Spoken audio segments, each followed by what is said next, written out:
அப்பாடியே சத்துறாதான் உயிர் வாழலாம். வீட்டுல இருங்க. அப்ப நான் உதைக்க யாரா வந்து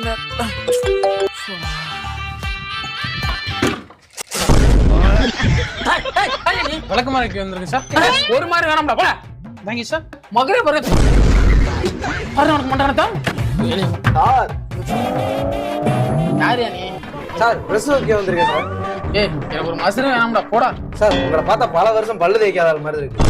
அப்படியே இங்க வாங்கி தம்பி போப்பா. சார் நம்ம கிட்ட நல்ல பெஸ்ட் ஆஃபர்லாம் இருக்குது. இந்த பிரஸ் 30 ரூபா, இந்த பிரஸ் 10 ரூபா. இல்ல அது இதை விட கொஞ்சம் பெருசாவே இருக்கு. அதை போய் நீ 10 ரூபாங்கடா. இது விளக்காதது, இது விளக்குனது. விளக்கமாறு பிஞ்சு போடா. இவங்க இப்படியே விட்டா சுத்தோட்டு வராதே. எங்க இந்த பேப்பர் பொழந்து பாரு. சக்காலத்தி நாத்தினா நக்கிக்கிட்டு போனான் அந்த கதையால இருக்குது. எந்த பொருள் தேவையில்லையாண்ணே? தேவையில்லாதப்போ தேவையில்லைன்னு எழுதி ஒட்டி போட்டிருக்கேன். அண்ணே தேவையில்லாத இருக்குண்ணே. தேவையில்லாம எழுதி தேவையில்லாம ஒட்டி வச்சிருக்கீங்க.